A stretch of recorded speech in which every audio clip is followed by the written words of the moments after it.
네, 찬양대 그 가사처럼 우리도 동감하기 때문에 박수를 보낸 줄 믿습니다.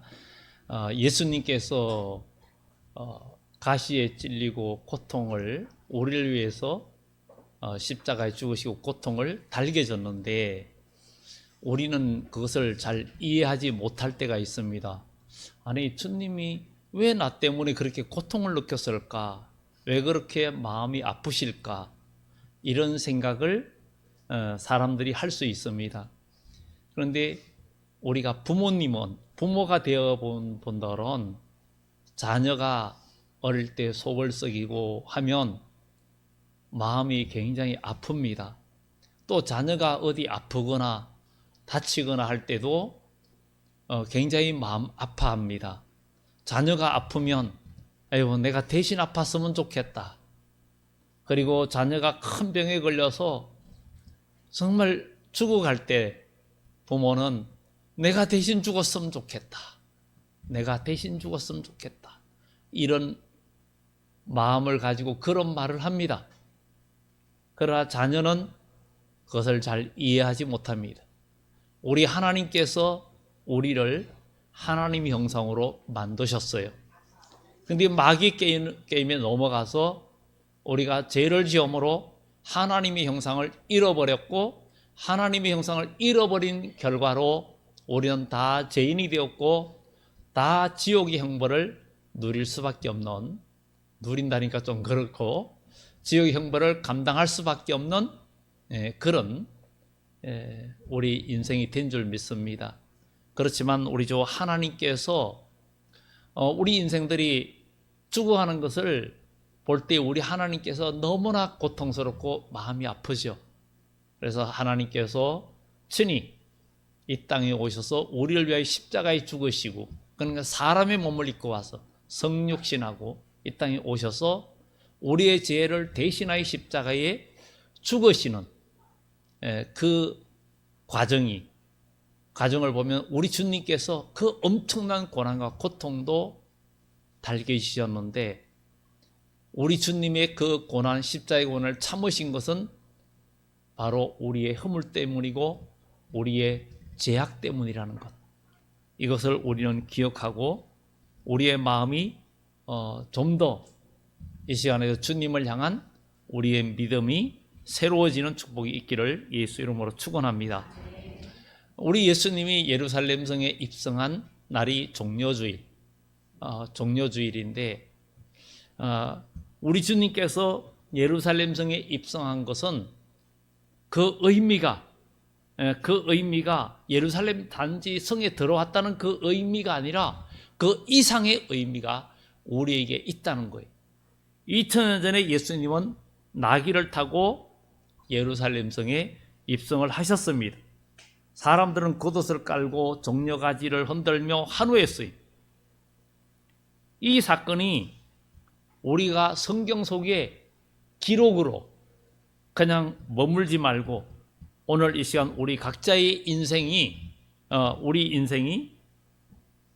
또 우리의 여러분의 마음도 견고한 성이에요. 하나님의 말씀은 견고한 성을 깨트리는 하나님의 능력이라고 그랬어요. 여러분 마음속에 다 성이 있어요. 아무도 허물지 못하는 그 생각의 성이 있고 습관과 그 모든 것으로 단련된 고난과 역경을 통해서 아니면 제약된 삶으로 아니면 인간의 어떤 모든 환경에 의해서 여러분 마음에 만들어진 성이 있습니다. 그런데 그 성 안에는 좋은 것도 있겠지만 진정한 행복과 복은 없는 것입니다. 오늘 주님께서 예루살렘 성에 입성하셨는데 우리의 각자 인생에 영혼이라는 그 성 문 앞에 우리 주님께서 오셔서 서 계시면서 여러분 마음에 들어오기를 원하시는 거예요. 여러분의 인생에 우리 주님이 들어오시면, 여러분의 마음의 성에 우리 주님이 들어오시면 우리는 분명히 새로운 변화와 하나님의 역사와 축복이 있다는 것, 이것을 우리가 경험하고 체험하는 우리 인생이 되어져야 될 줄 믿습니다. 그러면 우리가 먼저 첫 번째로 주님을 내 인생의 삶과 주님은 내 인생의 삶과 마음의 성에 들어오기를 원하십니다. 주님이 우리 마음속에 들어오시기를 원하세요. 그럼 어떻게 우리가 주님을 우리의 마음의 성에 내 인생에 들어오게 할 수 있고 들어오실 수 있느냐? 우리 주님은 그냥 들어오지 않습니다. 여러분 요한계시록 3장에 볼때마다 내가 문 밖에 서서 두드리노니 하는 성화를 보면 문 밖에는 손잡이가 없어요. 손잡이가 없어. 그 손잡이가 없어가지고 이 손잡이가 없으면 열질 못해요. 그래서 안에서 열어주게 돼 있는 거예요. 몇 달 전에 저희 집에 화장실에 문이 고장이 났는데 이게 이거는 안에서 열고 나오질 못하는 거예요. 밖에서는 열리는데. 그렇게 그래가지고, 그거를, 땄어요. 안에서 전화가 와가지고 열어달라고. 화장실에 갇힌 거예요. 그래가지고, 따고 열고는 그 손잡이가 고장이 났기 때문에, 빼가지고 교체를 했어요. 이게 안에서 못 여는 거예요. 그런데 우리 주님께서 우리 마음에 들어오시는 그 문은 우리 인생의 그것도 밖에서는 열 수가 없어요. 여러분 사람과의 사귐도 그래요. 사람과의 사귐도 여러분들이 마음문을 열어야 서로 사귐이 됩니다. 사람들이 서로 처음 만났을 때 한 번 만나고 퇴짜 놓는 건 별로 좋지 않아요. 왜냐하면 사람은 처음 만날 때는 별거 아닌데 만나면 만날수록 고기도 씹어야 맛이 있다고 사람도 자꾸 뭔가 사귀어보고 겪어볼 때 진짜 진국이 있고 좋은 사람이 있고 겪으면 겪을수록 나의 에너지를 빨아먹기만 하고 나를 힘들게 하는 사람도 있어요. 내 에너지를 탈진시키는 사람이 있고 서로 에너지를 공급해주는 사람이 있어요. 그래서 에너지를 빼는 사람은 사귀다 보면 지쳐서 쓰러집니다. 그런데 서로가 에너지를 공급해주는 그런 사람은 서로 만나면 힘이 되고 위로가 됩니다. 우리 주님은 우리 인생에 무한한 에너지를 공급하시는 우리 주님이십니다. 그분께서 여러분 문 밖에 마음의 문 밖에 서서 두드리시는 거예요. 우리는 오늘 종려주일에 예수님께서 예루살렘 성에 평소에도 들어가셨어요. 그런데 이날은 특별한 날이었어요. 우리 주님께서 그냥 들어가시는 날이 아니고 나귀를 타고 가는데 그것도 나귀 새끼를 타고 들어가시는 날이 나귀 새끼를 그런데 그냥 들어가는 게 아니라 먼저 주님께서 제자 중 둘을 보내면서 말합니다. 맞은편 마을로 가면 곧 아직 아무도 타보지 않은 나귀 새끼가 매여 있는 것을 보리니 아무도 타보지 않은 나귀 새끼가 있다는 거예요. 풀어 끌고 오라. 누가 뭐라고 말하면 주가 쓰시겠다 하라. 그리하면 즉시 이리로 보내리라 하시니 그랬어요. 우리는 주님이 내 인생의 삶과 인생의 그분을 모셔드리려면 주님께서 주가 쓰시겠다는 거예요. 누구를? 여러분들을 쓰시겠다는 거예요. 주님께서 여러분들을 귀하게 쓰시겠다는 거예요. 하나님의 사람으로 쓰시겠다는 거예요. 세우시겠다는 거예요. 그러면은 주님께서 여러분들을 쓴다 그러면 여러분의 인생을 누구한테 맡겨야 됩니까? 주님께 맡겨야 돼요. 여러분의 인생의 소유권을 주님께 양도해야 됩니다. 여긴 양도세도 없어요. 그분께 맡겨야 돼요. 사람들은 뭐라고 그러면 간섭하면 내 인생 내가 살아 간섭하지 마라 그러잖아요. 내 인생 내가 살아. 그런데 여러분의 인생 내가 산다 해도 내 인생은 어떻게 될지 하나도 몰라요. 그러나 나의 달려갈 길을 오직 그가 아신다 그랬어요. 사람이 모든 인생을 계획할지라도 그것을 성취하시는 분은 하나님이시라 그랬어요. 그분이 우리의 삶에 들어오시면 우리 인생은 그분이 간섭하시고 그분이 인도하시면 하나님은 아브라함처럼 이삭처럼 야곱처럼 다윗처럼 요셉처럼 하나님은 그의 인생을 만들어 가십니다. 하나님께서 여러분의 인생을 만들어서 여러분 인생이 정말 복된 인생으로 되어져야 될 줄 믿습니다. 이 세상 모든 나라가 모든 것을 계획할지라도 그 모든 일들은 자기 뜻대로 안 됩니다. 지금 세계가 전쟁으로 지금 휘몰아치고 있죠. 이게 인간의 힘으로 되는 게 아닙니다. 결국은 성경은 이 유프라테스 강을 중심해서 큰 전쟁을 얘기하고 있고, 요한계시록 16장에 보면 유프라테스 강물이 마르고 동방에서 오는 왕들의 길이 예비된다, 이런 얘기도 요한계시록 16장에 나옵니다. 사실 지금 현실적으로 보면 유프라테스 강의 강줄기는 티르키예가 잡고 있어요. 거기가 물을 막으면 아래에서 거의 물줄기, 생명줄이 걸려 있어요. 특히 이라크 같은 나라는 굴욕적인, 그야말로 티르키한테 고개를 숙이고 아주 그냥 주권까지 내줄 정도로 굽신굽신합니다. 왜냐하면 물줄기, 중동지방은 물 담수화 시설만 박살내면 그야말로 수억의 인구들이 먹고 살질 못합니다. 그거는 석유보다 물이 더 비싸요. 이집트의 룩소르 쪽으로 가면 길바닥이 시커매요. 거기는 룩소 쪽에는 비가 1년에 20-30mm 밖에 안 와요. 지붕이 필요 없는 거예요. 근데 길에 먼지가 나니까 석유 원유를 뿌려놔요. 그러면은 그냥 아스팔트처럼 먼지도 안 나고 항상 땅이 건조하니까 진흙탕 될 일도 없고. 그러나 수로를, 나일강이 한 6,000km 되는데 그 나일강 수로를 온 지역으로 끌어들여 가지고 농사를 짓고 이런 지역이기도 합니다. 물이 그만큼 귀한데 정말 우리는 오늘 이 말씀을 하면서 우리 인생에 주님이 들어오셔야 되는데 주님께서 우리를 쓰시겠다는 거예요. 여기엔 낙이 아무도 타보지 않은 낙이, 그런데 주가 쓰시겠다. 그러면 보내리라 그랬어요. 이것을 보면서 여러분들의 삶의 주인이 내 인생 내 것이야. 그러면 우리 인생은 하나님이 보증해 주시고 간섭하지 않습니다.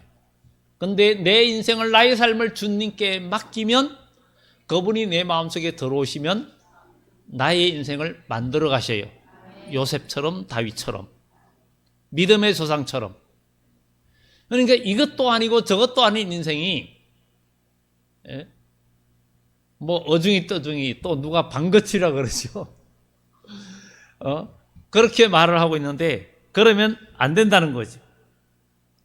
우리 주님은 우리의 마음에, 내 시간에 들어오길 원하셔요. 우리는 나의 인생, 내 재능, 내 물질, 내 모든 것이 내 것이라고 고집할 때 주님은 아무것도 역사할 수가 없습니다.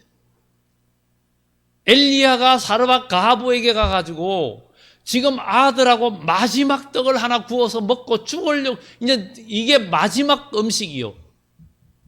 죽으려고 하는데 엘리야가 먼저 떡 하나 만들어서 작은 거 나에게 가져오라. 이런 나쁜 사람이 어디 있어, 인간적으로 볼 때.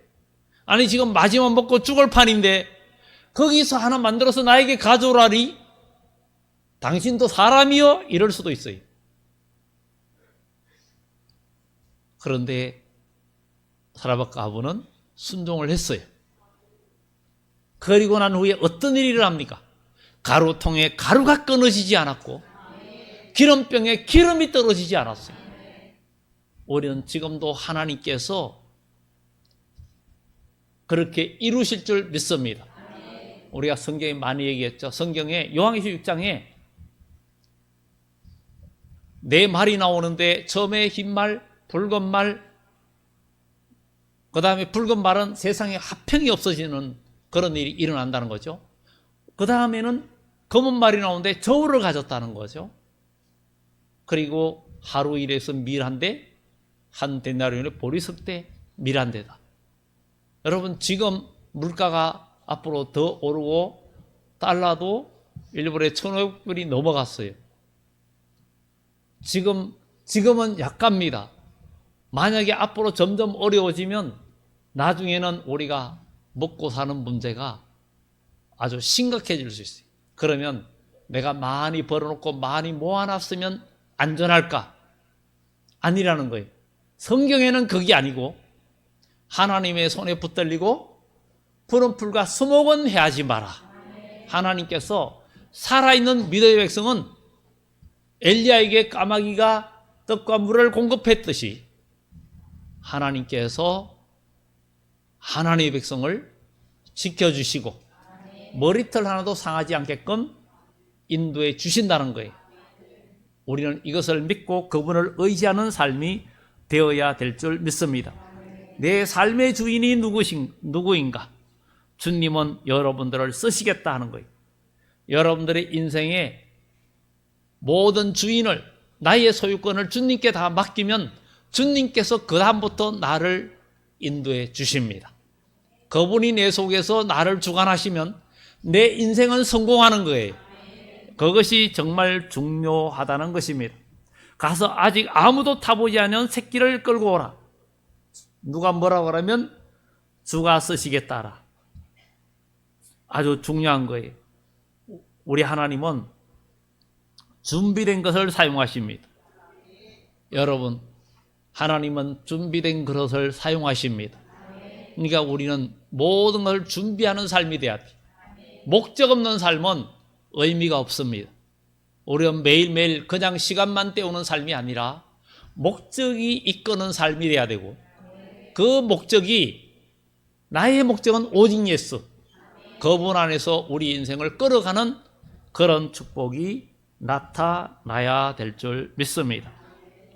우리는 우리의 삶도 어쩌면 묶여있는 나귀와 같아요. 평범하고 드러나지 않고 뭔가 쓰임받지 못하는 것처럼 보일 수 있습니다. 아무도 타보지 않았고 아무도 간섭하지도 않고 그야말로 묶여있는 인생 같아 이거지요. 그런데 주님이 쓰시겠다. 풀으라는 거죠. 풀으라는 거죠. 그래서 그러나 우리 주님이 들어오시면 이야기는 달라집니다. 주님께서 내 인생에 들어오시면, 내 마음에 들어오시면 문을 열어라. 그리하면 내가 그로 더불어 먹고 그는 나와 더불어 먹으리라 그랬어요. 주님이 내 인생에 들어오면 여러분의 인생이 잔치하는 인생이 됩니다. 이게 진정한 복입니다. 이것을 알기까지 사람들이 굉장히 너무나 많은 시행착오를 겪고 그러는데, 주님을 믿는 것은 단순합니다. 어려운 것이 없습니다. 사람이 마음으로 믿어 의에 이르고 입으로 시인하여 구원에 이르느니라. 그러니 우리는 주님을 내 마음속에 모셔야 됩니다.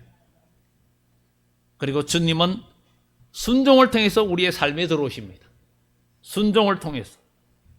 예수님의 예루살렘 입성은 순종을 통해서 이루어졌습니다. 가봐라. 갔어요. 나귀가 있는 걸 보았어요. 풀어라. 그냥 풀었어요. 왜 풀느냐? 모르니까 주가 쓰시겠다. 그러니까 보내는 거예요. 주님의 말씀에는 그냥 이유가 필요 없는 거예요. 그냥 순종하는 거예요. 베드로에게 깊은 곳에 가서 그물을 던져라. 이유가 없어요.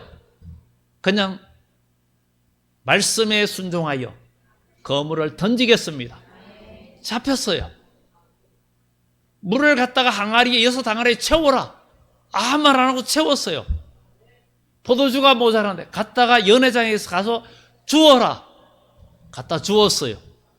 그 순간 물이 변하여 포도주 되는 역사가 나타났습니다. 하나님의 역사는 바로 순종입니다. 하나님은 순종을 통해서 역사하시고 이루어 주십니다. 이것이 중요한 영적 원리입니다. 하나님은 언제든지 순종을 통해서 역사하십니다. 너희가 즐겨 순종하면 땅의 아름다운 소산을 먹을 것이요 거절하여 배반하면 칼에 삼키리라. 이렇게 성경은 말합니다. 사무엘이 사울에게도 순종이 제사보다 낫고 천천의 수영보다 낫다는 것을 모르십니까? 이렇게 이야기합니다. 우리는 주의 말씀에 순종하면 역사가 일어나는 줄 믿습니다. 주님은 우리 마음속에 들어오시기를 원하시는 거예요. 정말 중요합니다. 우리는 이런 생각을 합니다. 주님께서 여러분들을 부르실 때, 뭔가 일을 맡길 때, 나는 지금 바쁘고 내 인생이 이렇고 나는 몸이 아프고 아니면 나는 뭐 아무것도 없는데 나는 경제적으로 그런데 나는 몸은 약한데 하필 왜 나를 쓰려고 합니까? 나를 왜 시킵니까? 나 말고도 사람 많은데. 그게 아니에요. 여러분, 세상에 좋은 직장은 있으면 서로 거기 가려고 나를 스펙을 쌓고 여러 가지 하잖아요. 하나님 나라의 상급과 복은 인간의 스펙이나 인간의 능력이 그게 아니라 그분께서 쓰시고 할 때 순종하고 그분께 나를 맡기면 역사가 일어납니다. 능력의 통로가 되고 축복의 통로가 되는 거예요. 이게 하나님의 역사예요. 그분과 연결만 되면 하나님의 역사는 일어납니다. 전기도 다 연결을 하면 불이 밝혀지고 합니다. 지난주에는 우리가 이제 냉난방기 전기가 좀 불균형이 있어가지고 작년에 여름에 1층에 차단기가 자꾸 떨어져서 전기 그 배선 작업을 새롭게 좀 구조 변경을 했어요. 아주 굵은 선 그 전류까지 어느 정도 감안해가지고 배선을 바꿨어요. 그러면은 충분히 그것을 사용할 수 있도록 분배를 했는데 우리가 그렇게 전기가 연결돼야 되는 것처럼 하나님과 우리 사이에도 연결이 돼 있어야 돼. 기도가 연결돼 있어야 되고 나의 믿음과 신앙이 연결돼 있으면 그분과 지금도 연결되는 사람은 이 시간에 하나님의 말씀이 여러분 마음속에 심령 속에 그대로 신비에 새겨집니다. 그러나 내 마음에 주님을 향한 갈망이 없으면 예배 시간이 지루하고 하나님 말씀이 별로 나에게 유익되게 느껴지지 않습니다. 병원에 가는데 여러분의 아픈 부분 그 병원의 의사를 만났을 때는 의사의 말 한마디에 귀를 쫑긋 귀를 기울입니다. 때에 대해서 많은 설명하면 혹시나 어떤 분은 녹음해도 되겠습니까? 언제든지 물어보고 해야 되죠. 녹음 그냥 하면 안 됩니다. 그것은 비양심적이죠. 물어보고 녹음해도 되겠습니까? 제가 잘 잊어버렸어요. 그래서 그렇게 하면 되겠죠. 그런데 우리는 오늘 이 시간 정말 주님은 우리에게 요구하시는 것은 이해하려고 생각하지 마라. 하나님의 명령은 이해하려 하면 안 됩니다. 무조건 순종입니다.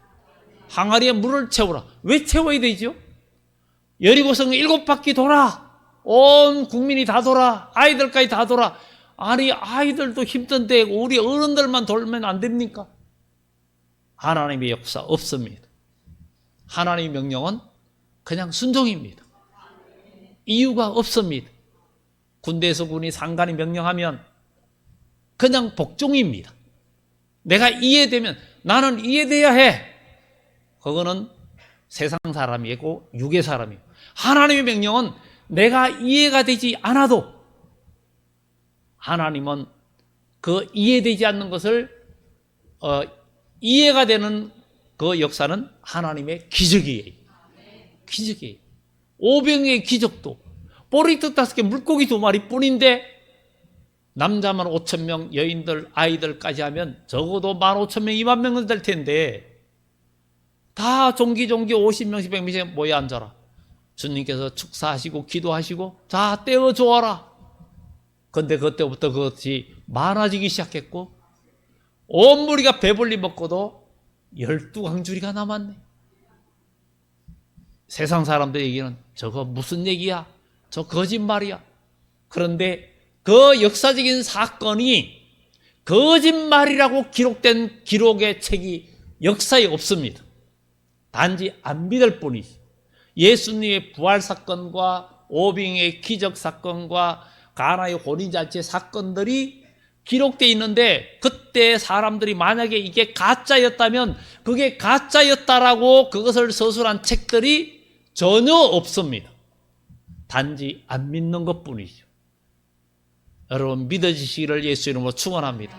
이것이 우리의 삶에 체험되어지기를 예수 이름으로 축원합니다. 우리 주님은 내 삶에 들어오기를 원하십니다. 문을 여는 방법은 순종입니다. 순종하면 문이 열립니다. 마음문을 열면. 우리는 보통 그러잖아요. 뭐 주면서 이거 내 마음이야. 어떤 것을 주면서도 내 마음이야 그래. 내 마음이라 그래. 마음을 거기에 담아요. 그런데 어떤 것은 마음이 없는 것도 있죠. 마음이 없는 것. 그래서 잠언서에 권력자가 높은 자가 너에게 앞에 상을 차려놨을지라도 너는 주의하라. 네가 거기서 음식을 먹을 때 주의하라. 너와 함께 하는 것 같지만 마음은 딴 목적이 있을 수도 있다. 이런 얘기를 이야기하잖아요. 주님은 순종을 통해서 역사하십니다. 그리고 겉옷을 펴야 됩니다. 주님께서 나귀를 타고 예루살렘 성에 입성합니다. 그런데 사람들은 겉옷을 길에 펴니다. 겉옷은 당시에 굉장히 중요한 거예요. 여러분들이 입은 옷 중에 지금 겉옷이 제일 그래도 값이 나가는 거예요. 반대로 속옷이 제일 비싼 거 입은 분 있습니까? 그런 분이 있을 수도 있겠지만 아마 여기는 없으리라 생각이 되는데요. 아마 겉옷이 제일 비쌀 거예요. 겉옷이. 아마 금으로 싼 속옷 입고 계신 분 있습니까? 우리가 지난주에 깨진 도자기겠죠. 안드레아 보첼리 기법이나 킨츠키 기법이라 하는 그 기법. 항아리가 아무리 진짜 고가의 도자기도 깨어지면 가치가 없는데 안드레아 보첼리 기법으로 옷에다가 금가루를 섞어가지고 부착을 해가지고 매끈하게 하면 아주 고상하고 가치 있어가지고 원래 깨지기 전보다도 가치가 훨씬 비싸고 그 깨진 틈 사이로 비쳐나는 그 금빛이 너무 귀하고 그런 것처럼 우리가 깨어지고 인생이 고통당하고 인생이 많이 깨어지고 고통당하고 무너진 인생이라도 주님께서 내 상처를 싸매시고 주님께서 내 마음에 아픈 것을 다 싸매시면 가장 귀한 도자기가 되고 가장 값비싼 인생이 되고 유익한 인생이 된다는 것. 이게 하나님의 은혜입니다. 겉옷을 편다는 것은 나의 자존심과 화려함 또 다 내려놓으라는 거예요. 겉옷은 그분의 모든 사람의 신분을 말합니다. 예수님을 왕으로 맞이한다는 것은 내 체면, 내 지식, 내 경험, 나의 모든 것을 내려놓는다는 거예요. 그분께 다 맡긴다는 거예요. 여러분 겉옷을 땅에 펴시는 거기에 주님께서 뭐 저려 밟고 오소서 그러죠. 주님께서 밟고 오소서. 나의 겉옷을 밟고 나의 체면을 밟아버리고 나의 자존심을 밟아버리고 나의 자아와 고집과 혈기를 다 밟아버리고 십자가에 못 박아버리고 주님께서 우리 마음속에 들어오시도록 해야 됩니다. 내 자아가 살아있는 곳에는 주님의 보좌, 주님의 자리가 있을 수가 없습니다. 주님을 손님으로 모십니까? 우리는 주님을 손님으로 모실 때가 많아요. 주님을 나의 왕으로 모셔야 돼요. 그분을 나의 왕으로 모시면 우리는 달라집니다. 그분은 만물의 주인이시고 그분은 바다를 잔잔케 하시는 분이고 죽은 나사로를 살리신 분이기 때문에 주님께서 내 마음에 들어오시면 전화위복의 역사도 나타나고 하나님의 기적이 일어납니다. 이게 우리 인생이요. 믿음은 바라는 것이 실상이고 보지 못하는 게 증거라. 많은 선진들이 이로써 증거를 얻었다 그랬어요. 이런 증거를 우리도 누리는 축복이 있기를 예수 이름으로 축원합니다. 주님을 손님으로 모시면 불편할 때 어서 가시기를 원하는 것이죠. 주님이 없어야 편해. 그런데 왕으로 모시면 절대 불편한 게 아닙니다. 그분이 나를 주관하시면 그때부터 기쁨이, 그분이 나의 인생의 모든 걸 해결해 주시는데 영생복락까지 해결해 주시는 거예요. 그러니 우리는 이것이 복된 것입니다. 그리고 우리가 뭐라고 외쳐야 됩니까? 호산나, 호산나 찬송하리로다. 그들이 딸의 소리되 호산나 찬송하리로다. 주의 이름으로 오시는 이여. 시편 118편에 나오는 내용입니다. 지금 구원하소서. 지금 구원하소서.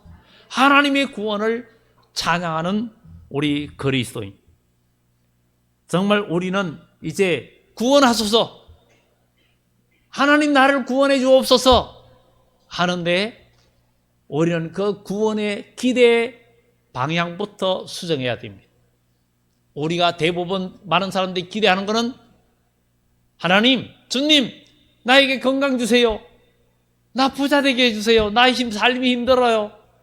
아유, 나를 괴롭히는 사람이 있어요. 저 사람 제발 나에게서 떨어지게 해주세요. 아니면 내가 환경이 왜 이렇게 힘듭니까? 이것 좀 바뀌어지게 해주세요. 이럴 때가 너무 많습니다.